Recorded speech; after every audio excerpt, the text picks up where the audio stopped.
Allora, iniziamo dalle dichiarazioni anche di De Laurentiis Junior. La polemica sull'infortunio di Buongiorno, direttore De Paola, l'hai seguita naturalmente, tra poco Lungari ci legge tutto, ha ragione, è come sempre esagerata, esagerata perché non puoi prendertela in quel modo per un fatto che può succedere. Però ascoltiamo le parole. No, vai Lungari.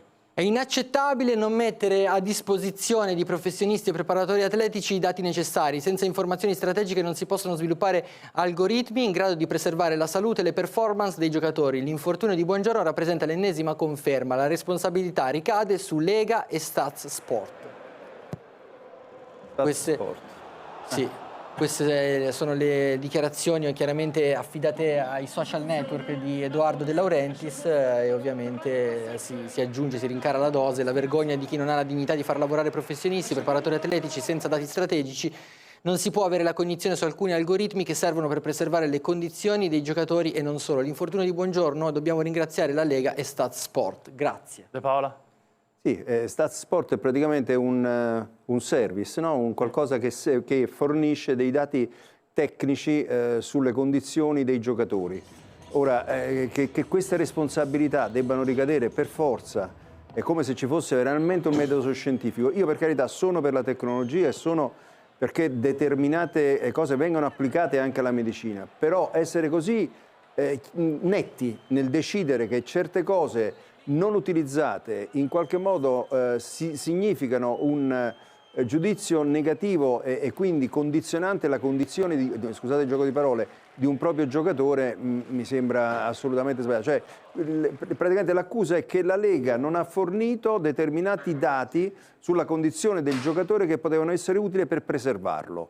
Ragazzi, ma ci vuole veramente, come dire, una laurea particolare per poter capire innanzitutto la critica. Sì. E poi, addentrandosi nella critica, sinceramente siamo oltre. Abbiamo parlato di algoritmo a volte applicato al mercato per dire che, scusate la parola, a quest'ora si può dire, è una, tra virgolette, una stronzata, nel senso che fino a un certo punto può funzionare, ma dopo c'è per forza l'uomo, il medico in questo caso, oppure l'uomo di mercato che deve fare la differenza e capire realmente se quello è un giocatore formato, è un giocatore che ha quelle qualità, è un giocatore che è un professionista. Figurarsi questa cosa applicata alla medicina. Ma insomma, per carità, può essere assolutamente un metodo interessante, ma non è scienza. Standardo? Sì, no, condivido assolutamente. Io credo che sia prevalsa in lui più il dispiacere di aver perso un giocatore come Buongiorno, ma non credo che i dati possano contribuire ad avere una certezza per quanto riguarda un infortunio, anche perché sappiamo benissimo che un infortunio muscolare dipende da tanti fattori che sono imprevedibili, sicuramente sovraccarico d'allenamento, sovraccarico di partite, però Buongiorno in particolar modo non è un giocatore che non si infortuna, anzi purtroppo negli ultimi tempi non è la prima volta, però soffre a questo tipo che poi se non sbaglio è sempre il bicipite femorale, che sarebbe il muscolo, il flessore, che è quel muscolo un po' più che di frequente viene stimolato e quindi dà fastidio ai calciatori. Succedeva anche a me quando si andava in sovraccarico, soprattutto quando hai un allenatore come Conte, i carichi di allenamento sono altissimi, però attribuire la responsabilità di un infortunio alla mancanza di dati forniti dalla Lega, secondo me, mi sembra un po' eccessivo. Diciamo che questo post è stato un po' troppo. Un post di rabbia. Però Alfredo, poi Minoliti, vai. No, io sono sincero, se un ragazzo di 18 anni, 19 anni, tifoso del Napoli, accende la TV e legge questo post, non ci capisce nulla. Non ci capisce niente, certo. La prima cosa che ti chiede, noi. Ti dice, ma di che stiamo parlando? Di che stiamo parlando? Che cos'è? Che vuol dire? Io ho fatto pure io un po' di fatica, no? Cioè, rileggimi quelle 10, con tutto il rispetto, Cioè, tu pensi un tifoso medio del Napoli che alle 23, 15, 18 e 19 accende la TV e legge quel comunicato? Perché Stats rispetto... Che vuol dire? Non ho capito, me lo puoi spiegare meglio che io sono un po' limitato e non riesco a capire. La prossima volta forse sarebbe meglio fare una dichiarazione di 5 minuti, di 2 minuti per spiegare meglio questa cosa, perché dal comunicato, sono sincero, io ho avuto un po' di difficoltà, capisco la rabbia quando perdi calciatori importanti, perché hai perso Rachmani, poi perdi Buongiorno, ma se io sono un tifoso e leggo questa roba lì, spengo, vado a letto e ci vediamo domattina. Noliti. Sì, sono d'accordo. Sta di fatto che perde un giocatore importantissimo. No, allora, Conte, il problema è proprio quello. E diciamo che è una dichiarazione che secondo me deriva appunto dalla frustrazione, dal dispiacere, dalla delusione di non poter contare su un giocatore che già aveva avuto problemi l'anno scorso e anche problemi che l'avevano tenuto a lungo lontano dal campo. Detto questo, guardate, gli infortuni sono una delle componenti che nel calcio di oggi stanno diventando sempre di più determinanti. Vuoi per il numero di partite, vuoi per i carichi di lavoro, vuoi per le sollecitazioni alle quali sono sottoposti gli atleti, perché onestamente si gioca a ritmi sempre più elevati, con anche contrasti, con impatti. Tu hai giocato ad alti livelli e sai a cosa mi riferisco. Quindi tutto questo poi tradotto nella parte medico-sportiva, noi sappiamo anche che le squadre, i club di altissimo livello, hanno staff anche importanti che valutano le condizioni dei giocatori, che le valutano giorno per capire quanto possono, a che tipo di allenamenti si possono sottoporre, se è il caso che rifiatino, che non rifiatino. Cioè, sono tutte cose che vengono studiate. Detto questo, c'è sempre una parte di imponderabile, perché altrimenti se tutto fosse circoscritto a numeri, a statistiche, allora non si farebbe mai male a nessuno. E invece, tanto per dire, abbiamo visto il povero Leoni cosa gli è successo, che neanche ha cominciato la Premier e si è rotto un ginocchio. Sì. Quindi andiamo su Milan-Napoli, perché domenica sera arriva il primo test. Miami, Fabio Paresi, Conte, Allegri, Conte. Parliamo dei due allenatori, non dico migliori, perché poi se no ti devo aggiungere giustamente Gasperini, simpatia zero, però bravissimo, ci mancherebbe altro. Sarri, squadra zero, però comunque un altro che è un grande allenatore. Gli altri sono giovani, Tudor così, Chivu è alle prime armi, però si affrontano forse i due allenatori più importanti della nostra Serie A. Fabio. È vero, sono i due allenatori sicuramente che hanno vinto molto, sono due allenatori che conoscono bene il calcio, sono due allenatori abituati a gestire situazioni di alto livello. Sarà uno scontro importante perché si fa leggermente un cambio. Normalmente si parlava di Milan e Napoli come qua lo chiamano underdogs, sfavorito nella rincorsa. In questo caso si invertono le parti, è il Napoli che parte davanti a tutti e il Milan che sta facendo un inizio di campionato molto interessante. Credo che Max abbia ritrovato l'aria di casa, abbia ritrovato fiducia, sta facendo bene e quindi non c'è niente di risultati positivi come viatico migliore per continuare a affrontare questa sfida. È chiaro che siamo all'inizio, siamo molto all'inizio, però insomma vediamo già che c'è qualche squadra che ha qualche punto da rimontare. Bisognerà vedere se effettivamente il Napoli dovesse dare un segnale forte. A questo punto sarebbe veramente difficile per tutti gli altri, conoscendo quanto Conte faccia del successo, della grinta, della determinazione, del non mollare mai il suo credo. Allora, andiamo nel quartiere generale di Admira Albet News, poi ci spostiamo a Napoli, però prima nel quartiere generale di Admira Albet News per salutare Vittorio De Gaetano e per darmi, come sempre al mercoledì, le previsioni scudetto cambiate rispetto alla domenica precedente e anche con un'analisi rispetto alla domenica successiva. Vittorio, buonasera. Ciao, buonasera a tutti.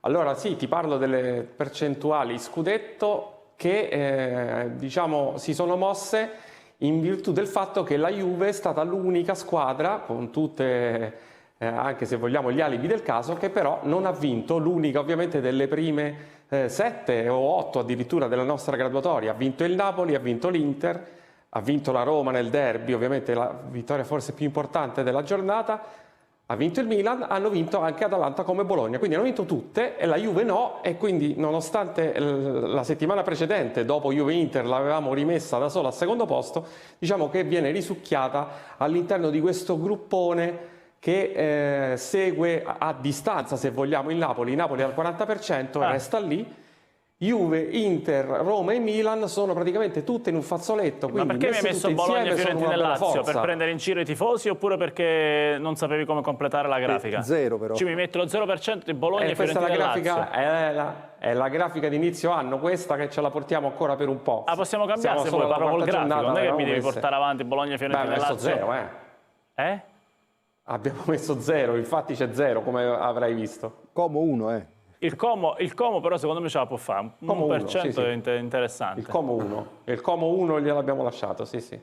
Como 1, gliel'abbiamo lasciato. Vabbè, il Napoli è 40%, era 40%, è differenza 0%, ma c'è il Milan, che ovviamente è un test importantissimo. Andiamo a Napoli perché con Vincenzo Credendino ovviamente si parla dell'infortunio di Buongiorno, però è un Napoli come si sta preparando alla trasferta di domenica sera a Milano. Vincenzo, buonasera, ciao Napoli. Buonasera Michele, evidentemente un fulmine al ciel sereno, si fa per dire. Anche Napoli si è svegliata sotto un'acquazione questa mattina ed è il caso di dire piove sul bagnato con quella che è stata l'ufficialità dell'infortunio di Buongiorno. L'ex Granata, l'avevamo detto ieri, si è sottoposto quest'oggi a degli esami strumentali che hanno evidenziato una lesione all'adduttore lungo. Scrive il Napoli nel suo comunicato ufficiale di basso grado, si presuppone quindi che sia di primo grado. In ogni caso 2-3 settimane almeno, se non 4, è quello il tempo che serve per recuperare da un infortunio che complica decisamente i piani di Conte in vista della gara contro il Milan e anche e soprattutto di quella che sarà poi la prosecuzione di questo Tour de Force con la gara in Champions League contro lo Sporting Lisbona. Arriva una buona notizia, evidentemente quella del ritorno a pieno di regime di Amir Rrahmani.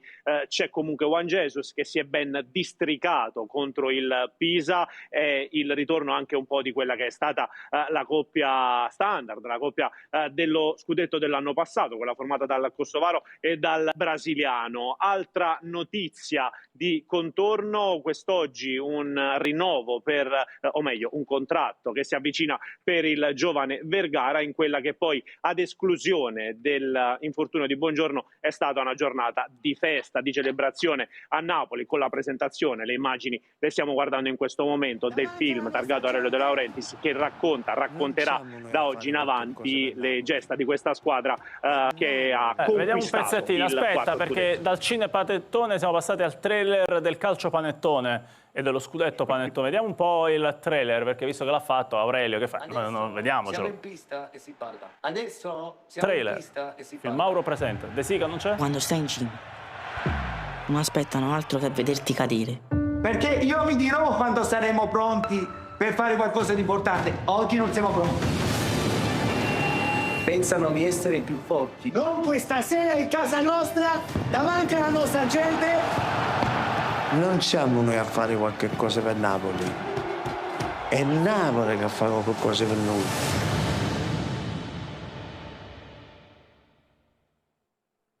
Queste cose non le sbaglia Aurelio, no. Casomai c'è De Laurentiis Junior che sbaglia il tweet, il post, però sui film Aurelio non sbaglia. Fa venire voglia di guardarlo il trailer. No, ti viene voglia di guardarlo, sì. Certo. No, poi ti viene voglia anche di guardare Conte, che è un pazzo squilibrato, sempre nel senso ottimo del termine, Antonio, però ti fa venire la voglia di entrare in campo. Uno che dice in casa nostra, cioè, Conte è un genio. Parlate male di Conte, dite che quello che volete, sarà pure antipatico, però non ce ne frega niente, non deve fare il clown. Conte voto 11. Quando tu senti quel pezzettino, ridammi quel pezzettino, mi sono caricato dalla sedia, anche se sono stanco morto, non ce la faccio neanche a fare 2 passi, mi sono caricato con Conte. Fammi ricaricare, dai, quel pezzo. Forza Rabita, dai. Stasera in casa nostra, davanti alla nostra gente. Non siamo noi a fare qualche cosa per Napoli. Ve lo lascio. Però su questo Stendardo. Grande motivatore. Grande motivatore, credo che abbia una squadra forte, con una società alle spalle che in 20 anni di storia ha raggiunto degli obiettivi importanti. Complimenti al Presidente, e credo che Conte sia... È il Napoli di Conte. È il Napoli di Conte. In particolar modo... Con tutto il rispetto per Aurelio, che ha fatto un grandissimo film, è il Napoli di Conte. L'allenatore è stato un valore aggiunto. Ti ha fatto il mercato, ti ha fatto da allenatore, ti fa da manager, ti fa da psicologo, mental coach, ti fa da tutto. E credo che sia partito molto bene quest'anno, perché in campionato è partito alla grande con 4 vittorie e in Champions purtroppo l'episodio di Lorenzo ha condizionato una partita che secondo me poteva finire in maniera diversa, però sono d'accordo sul fatto che Conte sia uno dei migliori allenatori non solo in Italia ma anche in Europa. Resterà il rimpianto più grande degli ultimi 30 anni della storia del Milan, con Conte davanti casa Milan ad aspettare la chiamata. Mi chiami Giorgio, Giorgio non chiama mai. Questo sarà il rimpianto più grande, l'errore più grande per il Milan. De Paola? Ma anche della Juve, credo. Però sul Milan era proprio... Sul Milan era più, però anche la devo Juve... scegliere. Però con Mollì ha detto no. Ecco, Molina ha detto no per il ritorno. Però lì si può anche capire il ritorno, lui a Torino, simbolo della Juve. Si può. Cioè il Milan che però non lo ascolta e che non lo incontra, per me è fuori da ogni logica calcistica, ma anche aziendale. E chiudiamo il collegamento con Napoli. Domani e prossimi giorni, prima della partenza per Milano, in 30 secondi. Vincenzo, grazie. Sì, Michele, giusto per collegarmi a quello che dicevi poc'anzi, dove parlavi di una saga legata anche al discorso partenopeo, lo stesso Aurelio De Laurentiis questa mattina ha aperto la possibilità, anzi in qualche modo ha preannunciato che sarà un'occasione annuale, anno per anno, indipendentemente dal risultato sul campo, si procederà a quello che è un racconto cinematografico, documentaristico di quelle che sono le vicende della società sportiva Calcio Napoli. È business anche questo, giustamente De Laurentiis deve fare business anche con quella che è la sua materia prima e il campo principale della sua competenza. Mi sembra giusto. Grazie Napoli, buonanotte. Conte contro Allegri, allenatori vincenti a confronto. Domenica sicuramente sarà spettacolo, forse non calcistico, ma uno si taglia la giacca, l'altro si butta da un'altra parte, finirà probabilmente anche in rissa calcistica e sarà anche questo divertente. Francesco Letizia, sentiamo. Francesco Letizia nel focus, Conte contro Allegri, Allegri contro Conte, rispondete al sondaggio, risponderanno anche da Miami e da Roma, però senza iniziare a fare la poesia tutti quanti. Secco, Stendardo, De Paola, Minoliti, Conte o Allegri? È un po' come dire mamma o papà, però Conte o Allegri? Ma io dico Conte, perché il Napoli è una squadra che in questo momento sta molto bene. No, rifaccio la domanda, non devo fare più il conduttore. Conte o Allegri? Preferisci? A prescindere, no domenica chi vince. Conte o Allegri? Conte. Conte. De Paola? Sfondi la porta aperta, Conte. Conte. Allegri. Allegri, Minoliti. Miami. Conte. Conte. Alfredo. Ma Conte. Per 2 anni e mezzo Conte tutta la vita. Poi vediamo. Per 2 anni e mezzo lo porto dalla mia parte. De Gaetano. 100%, senza alcun tipo di discorso. L'unico che parlerà tra poco che articolerà è Minoliti, perché poi tutti sono tutti felici e contenti. Dimmi, Vittorio. Vittorio, è facile, o l'uno o l'altro, non è un quiz questo, dai. Conte o Allegri? No, già risposto, Antonio Conte, senza alcun dubbio. Non avevamo sentito, non ti arrabbiare. Allora, l'unico che dice Allegri, perché? Sì. Perché secondo me, allora, posto che Conte come motivatore, come comandante, come uomo per il quale poi tu alla fine ti butti nel fuoco, probabilmente non ha eguali, penso che Allegri abbia complessivamente più d'utilità di Conte. Wow. Questa è la mia opinione, un dibattito che dura mezz'ora. No, per possiamo discutere poi tutto il giorno, certo, no, tra l'altro nessuno ha dato mai del finito ad Allegri, perché non sarebbe corretto dare del finito a nessuno, ci mancherebbe pure. Devo dire che questo Allegri è tornato con l'anno sabbatico che ha interpretato meglio rispetto ai 2 anni sabbatici che l'avevano portato alla Juve. A me i 3 anni di Allegri alla Juve non sono piaciuti per niente. Bravissimo, posso lasciarti la delega? Bisogna riconoscere onestamente ad Allegri, posso lasciarti la delega a parlare per me cose nella gestione della partita, nella ricerca della profondità, nel non pensare soltanto alla difesa, ma se c'è uno duttile e maniacale per me è Conte, io Conte me lo porto per tutta la vita. Allegri me lo prendo quest'anno perché sta tornando un allenatore importante che noi abbiamo conosciuto prima però del secondo ciclo, del ritorno, dell'ulteriore ritorno alla Juve. Io non so, Nino probabilmente avrà ragione e ci darà le motivazioni, ma non capisco quale sia la duttilità migliore di Allegri rispetto a quella di Conte. Io vedo uno che ancora non l'hanno capito, ieri hanno anche detto che lui stava criticando il mercato perché ne hanno presi 9 da 15 milioni, lui stava caricando, lui è lo stesso che aveva detto Barella 2 mesi fa giocava con il Cagliari, cioè ancora non hanno capito quando lui parla perché dice, perché parla, perché lo fa tutto a favore di uno spogliatoio. Sulla duttilità per me non c'è partita a favore di Conte, però Nino sicuramente mi darà degli argomenti tali da smontare questo tipo di discorso. Edoardo? No, io sono d'accordo con Alfredo, anche perché dal punto di vista tattico Conte durante le partite cambia tanto. È un allenatore moderno, è un allenatore che comunque, nonostante abbia dei principi di gioco, comunque anche a Napoli ha cambiato tanto. Allegri adesso gioca con un 3-4-1-2, un 3-5-2 con Milan e quindi qualcosa anche lui sicuramente sta cambiando. Però poi la differenza la fanno i giocatori, quindi l'allenatore deve essere capace di adattarsi, adeguarsi alle caratteristiche dei propri calciatori. Sotto questo punto di vista credo in Conte, perché credo che questo lo faccia molto bene. Ok, per fortuna Stendardo, andate sulla pagina Instagram di Stendardo, perché per fortuna l'ha detto adesso. Amici azzurri, bentrovati sul canale. Oggi voglio portarvi una notizia che, nonostante le difficoltà del momento, fa ben sperare un popolo intero. Parliamo di un ragazzo pronto a diventare un'arma in più, un difensore che può crescere fino a diventare un pilastro del presente e del futuro del Napoli, di Antonio Conte, Luca Marianucci. Ma andiamo con ordine. Il Napoli non ha abbassato la concentrazione dopo la delusione europea contro il Manchester City. Lo sappiamo.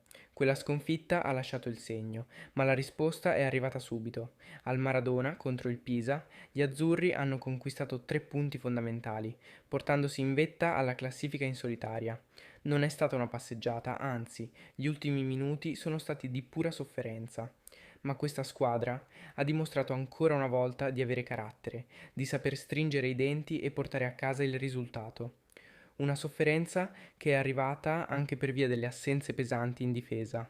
Rrahmani fuori, Buongiorno costretto a fermarsi di nuovo per infortunio. L'italiano, lo sapete, dovrà restare ai box per un paio di settimane e questo ha squilibrato il reparto arretrato.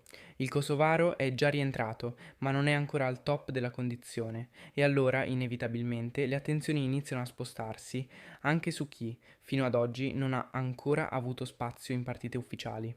Mi riferisco proprio a lui, Luca Marianucci, classe 2004, arrivato dall'Empoli per circa 10 milioni di euro.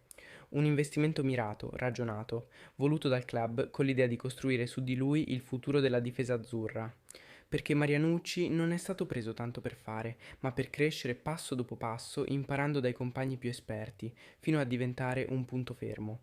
E a confermare questo progetto ci ha pensato direttamente il suo agente, Mario Giuffredi.